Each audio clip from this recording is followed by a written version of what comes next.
Este programa contém documentários raros da Segunda Guerra Mundial, encontrados durante uma procura de 2 anos a nível mundial. Grande parte nunca foi visto em televisão. Os documentários foram recuperados digitalmente na sua cor original, em alta definição. Embora alguns documentários sejam utilizados como modo representativo, todas as imagens que está prestes a visionar são reais. Algumas imagens são por natureza pormenorizadas, não sendo aconselháveis às pessoas mais sensíveis.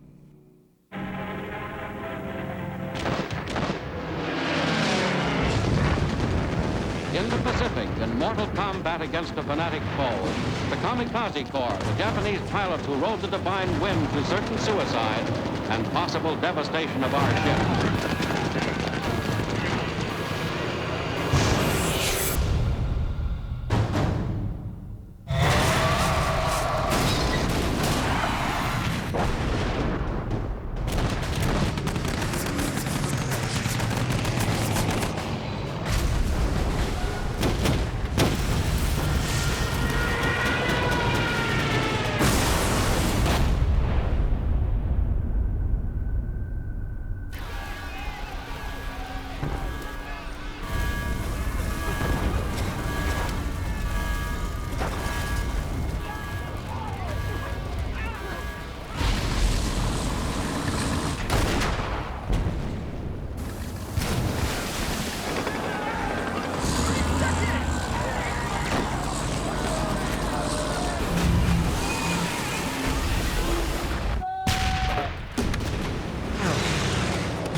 Grant us a common faith that man shall 6 know anos. bread and peace,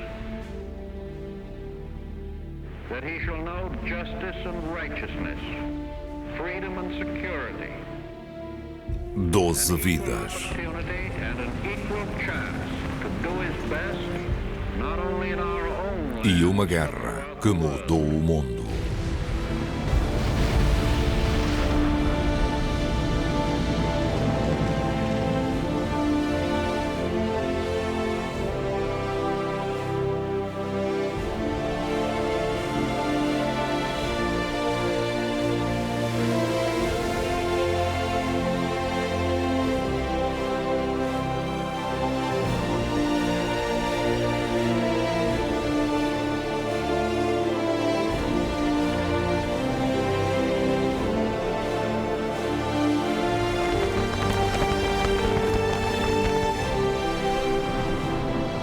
Segunda Guerra Mundial. Os arquivos perdidos. O início.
A geração grandiosa implicaria, a meu ver, pessoas que teriam estado realmente envolvidas e que sabiam o que estava em jogo. E eu creio que a maior parte dessa geração não tinha a noção do que estava em jogo. Quando um rapaz do Mississippi, um rapaz do campo, que se encontrava num abrigo ao meu lado,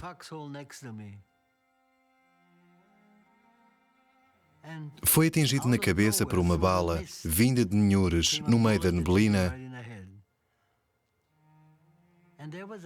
Um rapaz que não conhecia nada, nunca tinha estado longe da sua quinta no Mississippi, não sabia onde estava, o que fazia, nem por que é que o fazia.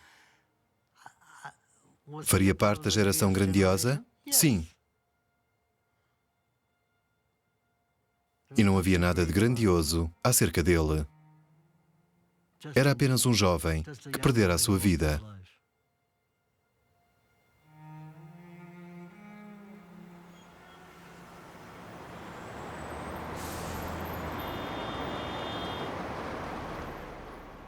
Cheguei a Nova York em maio de 1939. Adorava a frase americana, pode ir.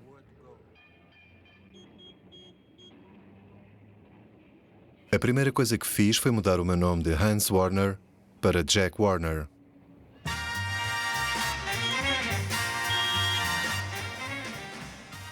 Isso fez-me sentir mais americano. Estamos em maio de 1939 e o imigrante Jack Warner, de 19 anos de idade, prepara-se para atravessar o país até Hollywood, Califórnia, onde espera ser bem-sucedido na indústria cinematográfica. A Áustria, a sua pátria, abraçou o extremismo nazi, por isso fugiu para a América para começar uma nova vida. 2 homers in a row.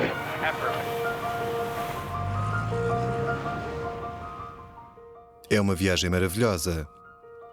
Todos são extremamente simpáticos e generosos.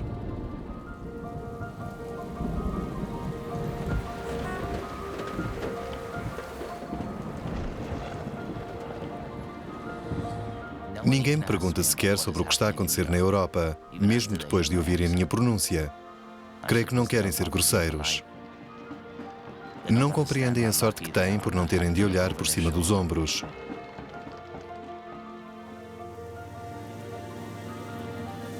Creio que se não acontecer no nosso próprio quintal, não ligamos muito ao assunto. Não os posso culpar. A Europa parece tão afastada.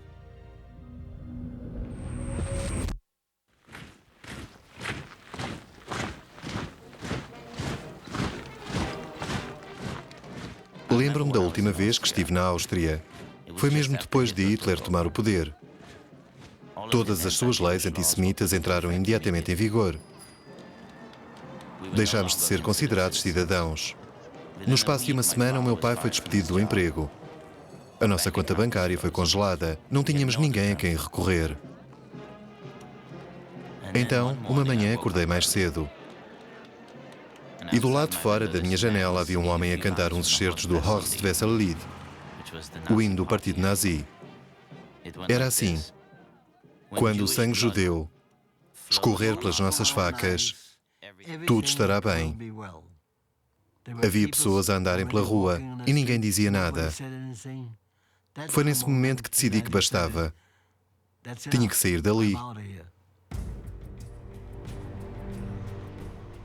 E saí naquela mesma noite. Sabia o que podia acontecer aos judeus como eu.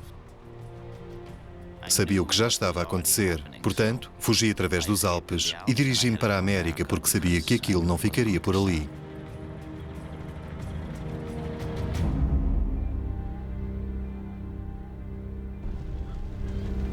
Stunned by the sudden thrust of the Nazi drive into the North countries, troops rallied around loyal officers to defend their homeland. This scene was repeated in hundreds of Norwegian villages, even as the enemy moved in for the kill. We are shocked by the almost incredible eyewitness stories that come to us.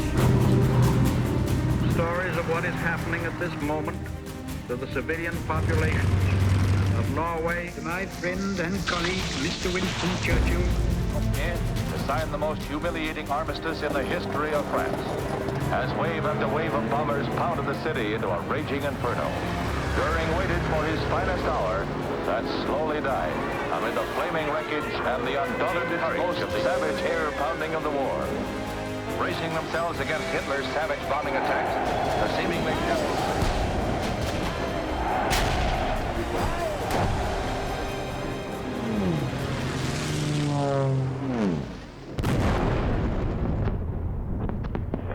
Again, those were explosions overhead. Earlier this evening, we heard a number of bombs go sliding and slithering across the fall several blocks away. We shall fight in France. We shall fight on the seas and oceans. We shall defend our island, whatever the cost may be. We shall never surrender. Hitler unleashed the power of his Luftwaffe in an effort to conquer Britain from the air. Military statistics proved British victory. Englishmen looked in vain for squadrons of Nazi aircraft. Britain's skies were scarred by brutal combat. If we can stand up to him, all Europe may be freed.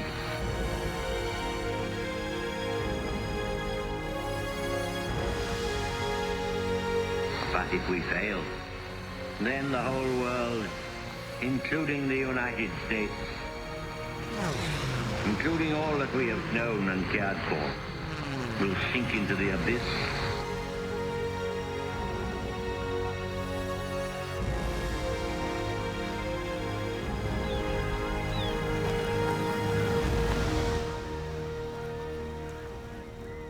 Com um terço da Europa debaixo do controlo nazi, a América continua de fora.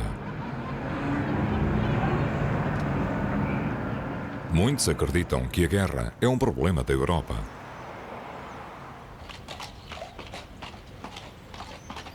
Recordando os horrores da Primeira Guerra Mundial, a maioria dos americanos não quer ser envolvida noutra guerra europeia. O presidente Franklin Roosevelt tenta convencê-los do contrário. There are many among us who in the past closed their eyes to events abroad because they believed that what was taking place in Europe was none of our business. That we could maintain our physical safety by retiring within our continental boundaries. Obviously, a defense policy based on that is merely to invite future attack. To those who would not admit the possibility of the approaching storm, the past weeks have meant the shattering of many illusions.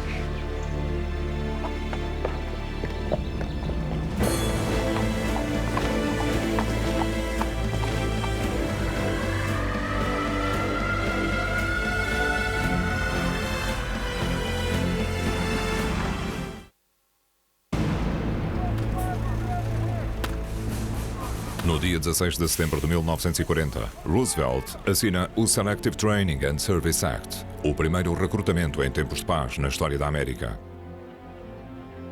Todos os homens fisicamente capazes entre os 21 e os 30 anos devem registar-se para o serviço militar. Embora o Congresso aprove a proposta de lei, tenha o cuidado de lhe chamar Medida de Defesa Nacional. Os recrutados só poderão ser enviados para defenderem territórios em posse de americanos. Disse ao meu irmão que ia ser recrutado, e foi o que aconteceu. Fui o primeiro a ser recrutado na minha cidade. Na zona norte do estado de Nova York, um rapaz de falas mansas, chamado Archie Sweeney, acabara de ser recrutado.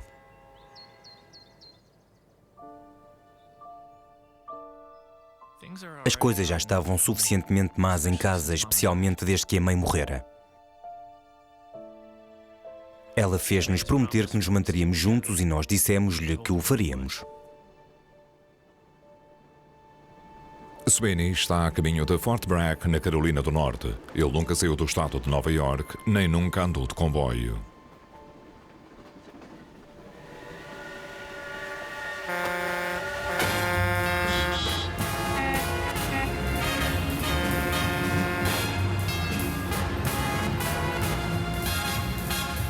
Após várias tentativas fracassadas, o imigrante austríaco Jack Warner abandona o seu sonho de ter êxito na indústria cinematográfica. Em vez disso, aceita um emprego numa florista.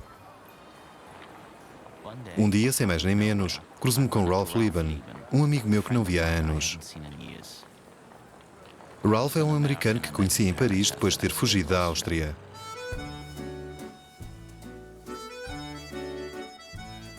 Ele protegeu-me de alguma forma. Ajudou-me com o meu inglês. Foi há muito tempo. Ralph conta-me as últimas novidades da Europa. É difícil imaginar.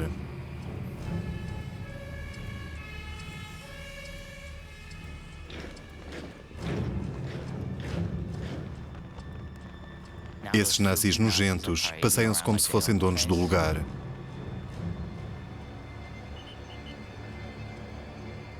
Quanto mais falávamos dos alemães, mais furioso eu ficava. Alguém precisava de os deter antes que tomassem conta do mundo inteiro. Foi quando compreendi. Era tempo de parar de falar e fazer qualquer coisa. Passar à ação e largar as palavras. Vivemos com isso durante anos a fio. É preciso compreender que a minha vida estava totalmente preenchida com Hitler, com aquilo que ele ia fazer e com o estado em que o mundo estava. E foi por isso que decidimos que chegara a altura de parar de falar e fazer qualquer coisa. Tomámos assim a decisão crítica de ir a Fort MacArthur, em San Pedro, e alistámos-nos no exército.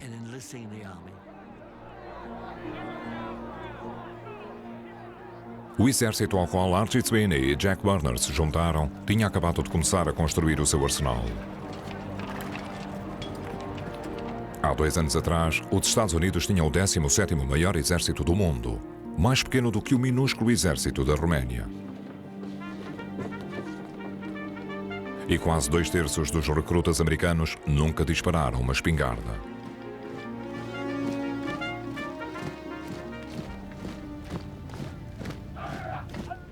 No Fort Ord, em Monterey Bay, Califórnia, Jack Warner começa o seu treino básico com o 7º Exército de Infantaria. É uma experiência séria, mesmo assustadora. É chocante a nossa falta de preparação, a ingenuidade de todos, passeando-se de um lado para o outro com espingardas Springfield e capacetes da Primeira Guerra Mundial. Como é que podem pensar no século XX combater contra um inimigo bem equipado com este tipo de equipamentos?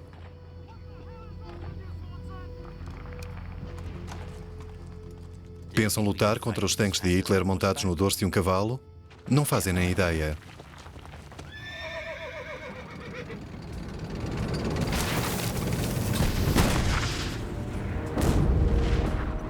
Na primavera de 1941, Hitler é o senhor indiscutível da maior parte da Europa continental. As suas forças de combate colocaram 11 países e mais de 70 milhões de pessoas sob o domínio da bandeira nazi. Em praticamente todos os países conquistados, as tropas do partido nazi de Hitler, as Waffen-SS, juntamente com o exército regular alemão, levam a cabo uma política de opressão e de assassínio em massa.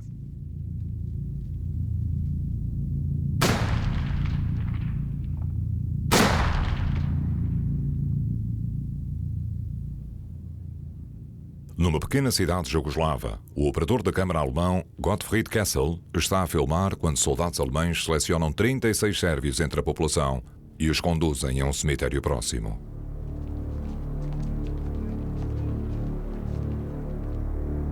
Na noite anterior, um atirador desconhecido tinha disparado contra alguns oficiais alemães neste mesmo local. Os alemães estão a enviar uma mensagem sombria a quaisquer sérvios que pensem em resistir.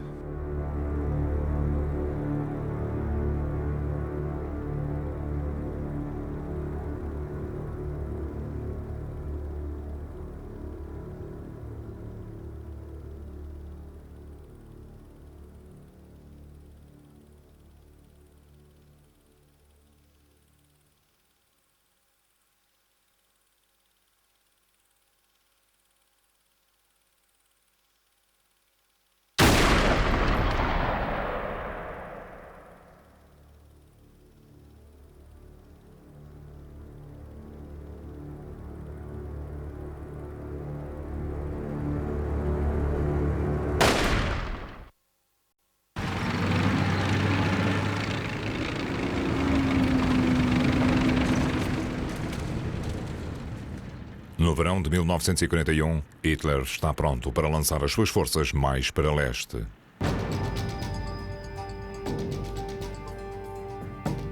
Em junho, os seus exércitos invadem a União Soviética. Em setembro, tinham capturado mais de 1.400.000 soldados soviéticos. Um mês mais tarde, agentes do governo americano interceptam um mapa nazi secreto. Sublinham o plano de Hitler para reorganizar a América do Sul, depois de a conquistar.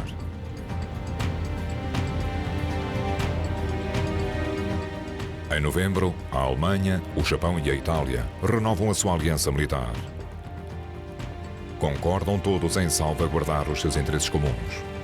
As potências do eixo estão prontas para redesenhar o mundo.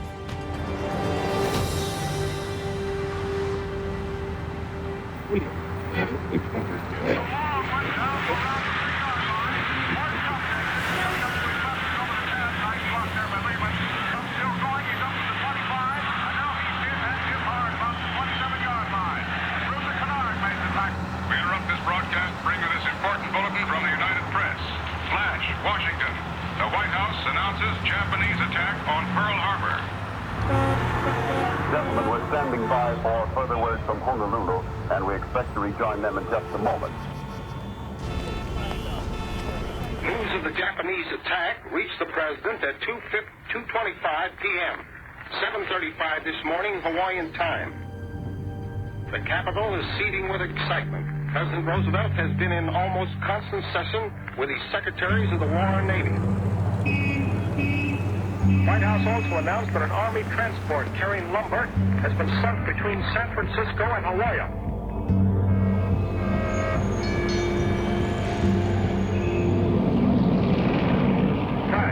In Japan, the Japanese aircraft carrier has just been sunk. San Francisco, with the entire West Coast on a virtual war basis, Mayor Angelo J. Rossi declared San Francisco in a state of emergency tonight.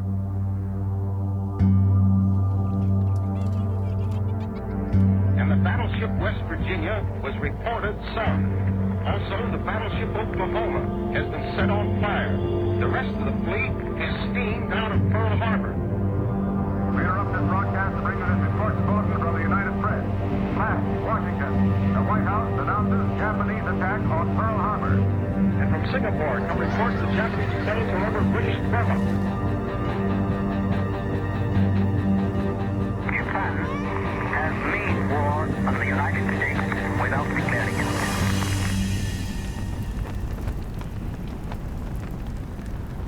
December 7th, 1941,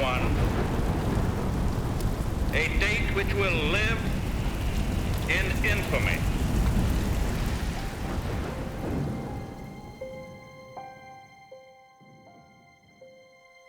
O treinador Aiba entrou e disse: "Tenho más notícias.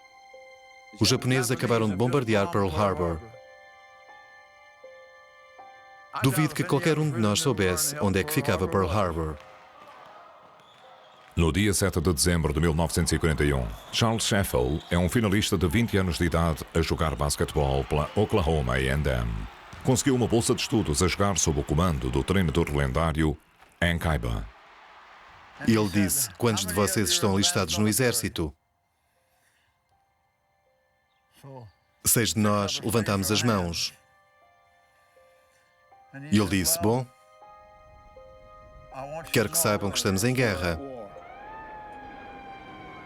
Estávamos tão zangados que tudo o que conseguíamos pensar é que os malditos japoneses iriam pagar pelo ataque traiçoeiro.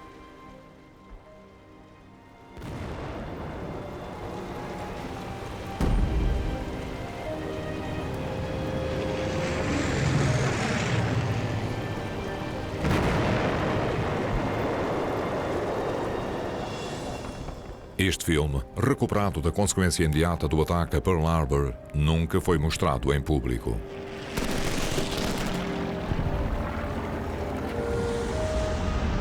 Last night, Japanese forces attacked Hong Kong. Last night, Japanese forces attacked Guam. Last night, Japanese forces attacked the Philippine Islands. Last night, the Japanese attacked Wake Island. And this morning, the Japanese attacked Midway Island. The facts of yesterday and today speak for themselves. The people of the United States have already formed their opinions and well understand the implications to the very life and safety of our nation. Estou chocado e surpreendido, mas tenho que admitir, estou aliviado por finalmente termos entrado na guerra. No dia seguinte, arrumámos tudo. Mudámos-nos para o norte da Califórnia e ficámos estacionados na costa, à espera da invasão do temido exército japonês. Era uma loucura. Só tínhamos uma metralhadora para defender toda a linha da praia.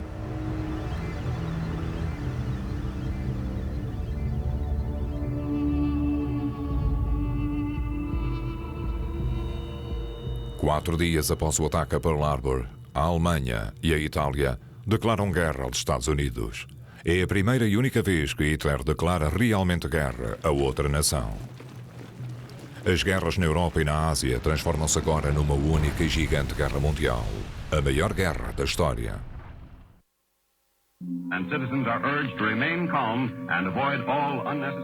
Ao longo dos Estados Unidos, o pânico espalha-se quando percebem que têm inimigos ao largo de ambas as costas. Elevando-se acima do medo, surge uma onda de patriotismo e indignação. No espaço de 30 dias após o ataque, mais de 134 mil jovens alistam-se no serviço militar. Querem repostar, mas ainda terão que se submeter a meses de treino antes de poderem ser destacados. Entretanto, a força militar atual de menos de 500 mil homens fará o que puder.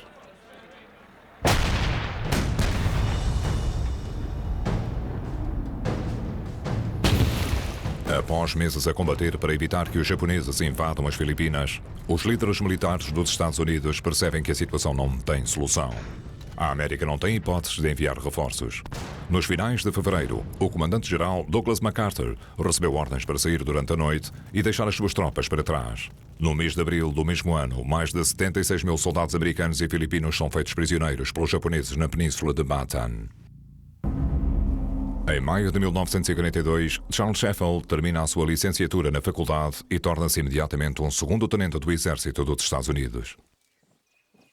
Com tudo o que está a acontecer, estou pronto para servir o meu país.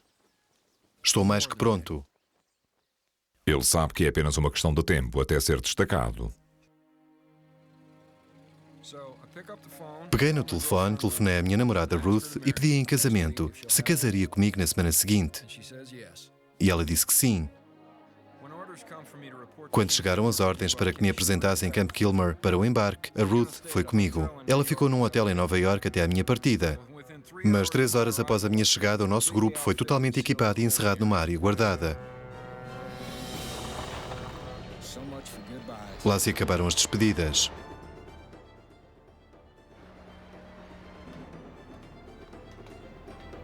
O porto de embarque de Nova York tem ajudado a Inglaterra a manter-se na guerra, enviando alimentos e munições. Agora, centenas de navios de partida estão cheios de homens americanos prontos para combaterem o inimigo. Mas o inimigo já está às portas da América. Durante meses, submarinos de Hitler têm vindo a aterrorizar o litoral atlântico.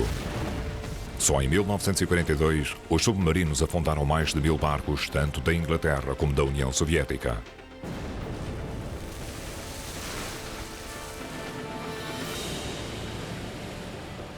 Portanto, quando Charles Sheffel e as tropas partem, têm que o fazer a coberto da escuridão. Não há fanfarra, não há multidões de entes queridos a acenarem. A América parte sorrateiramente para a guerra.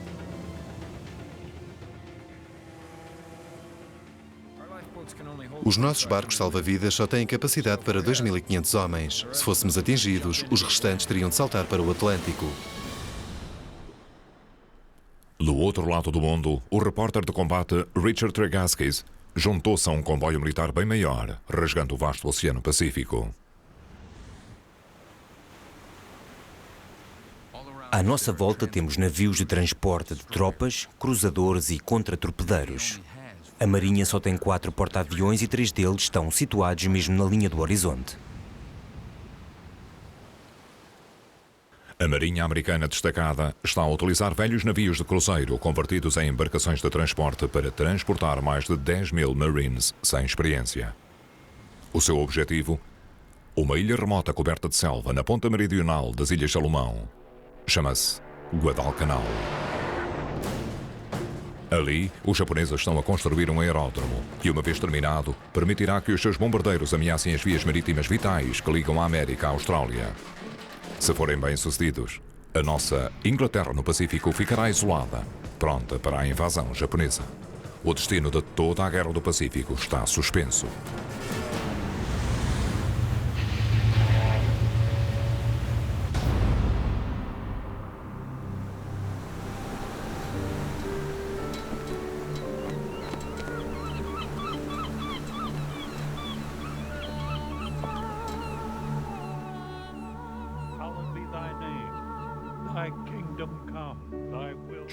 Os serviços religiosos estão cheios esta manhã. Disseram-nos que devemos desembarcar dentro de 5 dias, fazendo com que este seja o último domingo para a comunhão. Muitos querem ser preparados pelo menos para a possibilidade de morrerem.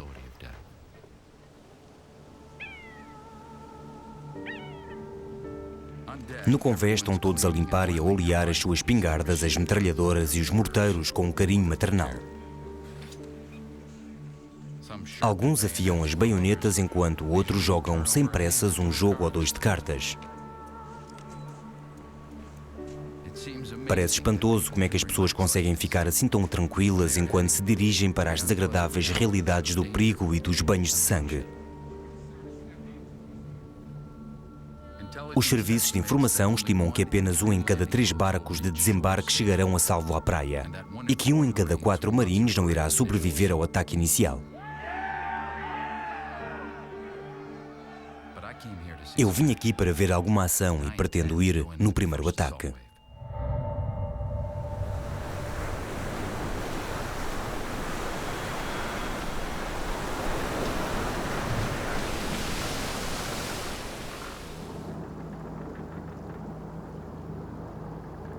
Depois de 7 dias no mar, os Marines aproximam-se de Guadalcanal.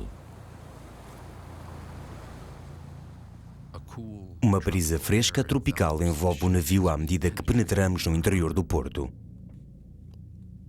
Onde é que estão os japoneses? As metralhadoras da praia estão sinistramente silenciosas e estão todos calados e nervosos enquanto nos aproximamos da costa. É como se fôssemos uma visita indesejável, entrando pela porta da frente de um anfitrião armado e à espera.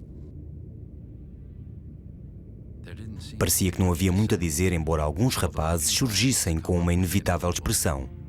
Bom, chegou a hora.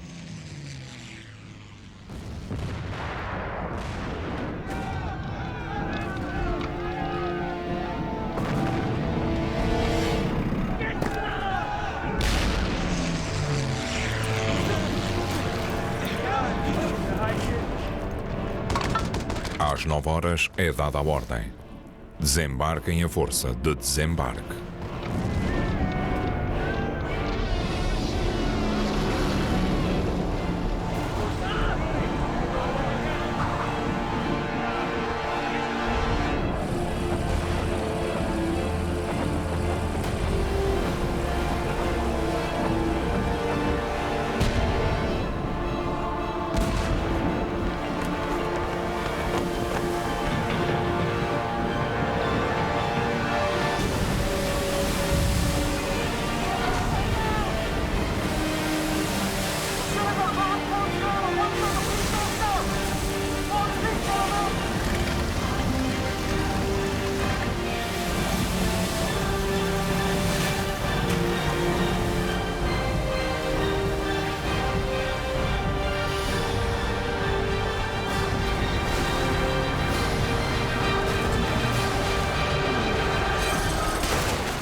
Na praia reina um silêncio absoluto, é sinistro.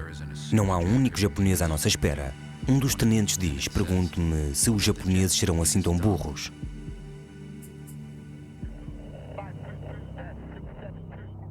Ou são burros, ou é um truque.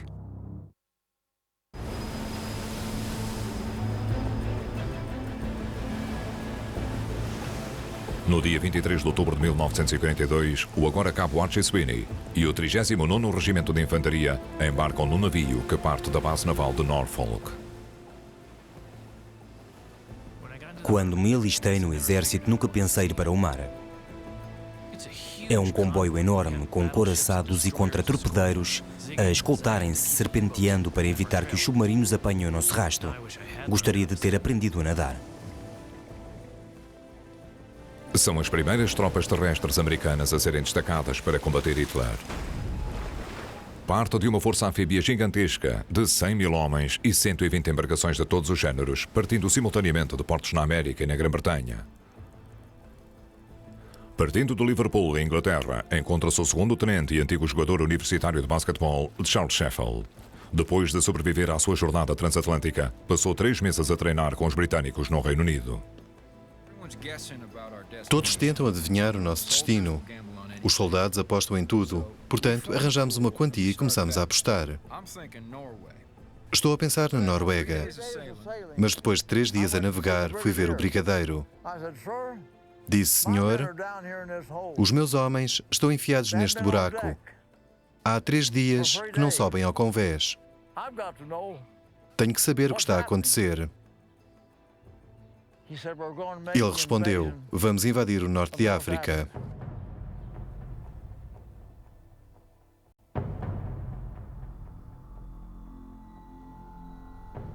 Há mais de 2 anos que as tropas de Hitler combatem os britânicos no norte da África, lutando pelo controlo do canal de Suez. Se os alemães conseguirem tomar o canal, ficarão com uma passagem segura para o Médio Oriente e para as suas ricas reservas de petróleo para alimentar o seu exército mecanizado.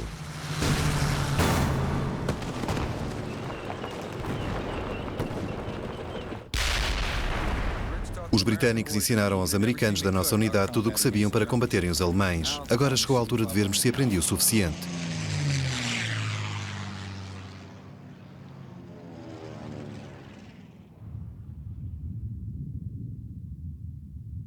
Oito meses depois do ataque a Pearl Harbor, o repórter de combate Richard Tagaskis encontra-se com a primeira companhia de Marines em Guadalcanal. Continua a não haver qualquer sinal do inimigo. Os homens deslocam-se cuidadosamente através da selva fechada na direção do seu objetivo, o aeródromo inacabado a menos de 1,5 km no interior da ilha. Tagaskis segue-os, armado apenas com um livro de apontamentos e uma caneta.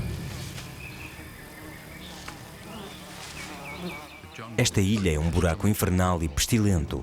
O ar é espesso, extremamente quente e úmido. A floresta tropical coberta de trepadeiras bloqueia o sol e a selva, por baixo, fica com um cheiro estranho, nojento.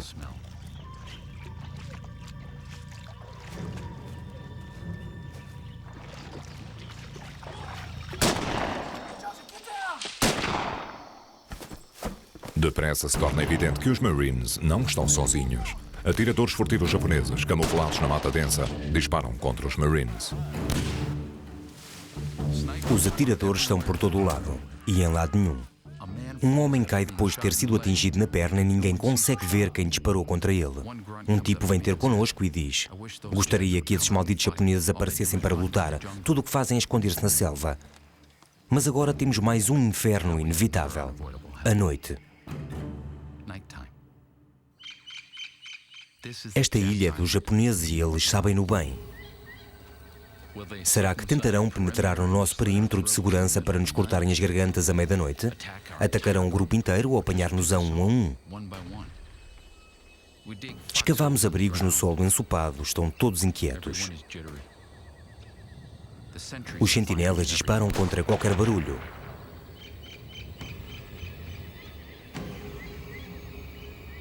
Quem sabe o que anda por ali?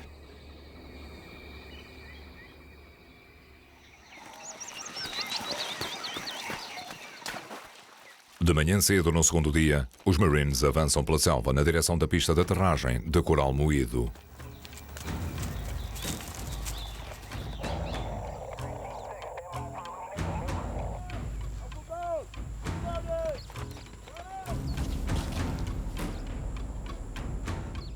Quando se aproximam do aeródromo,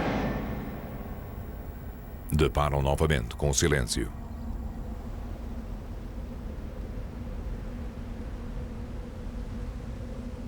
Os japoneses, mestres da guerra surpresa, foram eles próprios apanhados de surpresa. Em pânico devido ao bombardeamento do dia anterior e ao ataque aéreo, as suas unidades fugiram para o interior, abandonando o aeródromo inacabado. Às 16 horas, os Marines declaram-no protegido.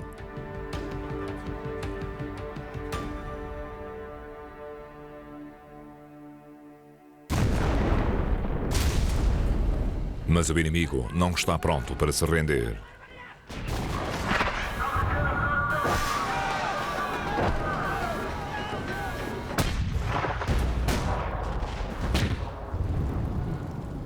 A partir da sua base naval em Rabaul, 960 km para norte, os japoneses lançam um contra-ataque maciço.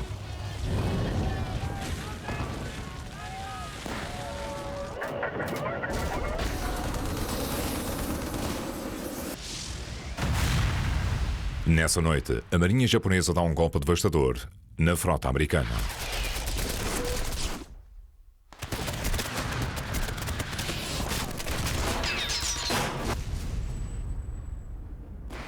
Enquanto uma batalha terrível irrompe ao largo, os Marines em Guadalcanal pouco mais podem fazer do que se protegerem e aguardarem o resultado.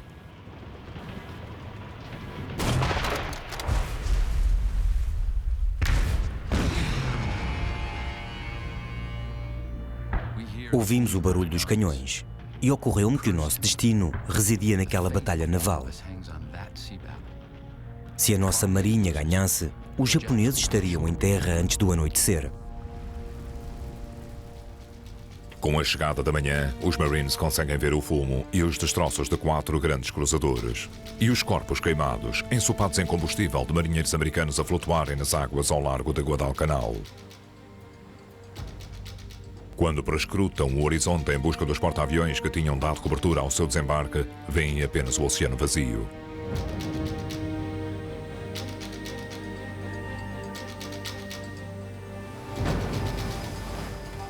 O comandante naval americano partira um dia antes do que o planeado para proteger os seus porta-aviões insubstituíveis. Deixados sem cobertura aérea, os navios de transporte na Bahia também retiraram, levando com eles o resto dos abastecimentos e quase 2.000 homens adicionais que deveriam ter desembarcado. Os Marines em terra estão sozinhos, isolados e abandonados, sem alimentos adequados, munições ou medicamentos. E sem cobertura naval ou aérea, estão à mercê dos ataques inimigos.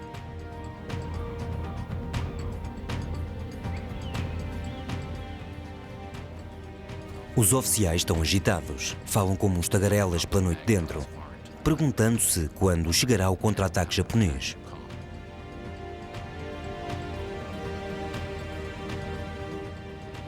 É uma vez mais como Bataan. Versão portuguesa, Pátio das Cantigas.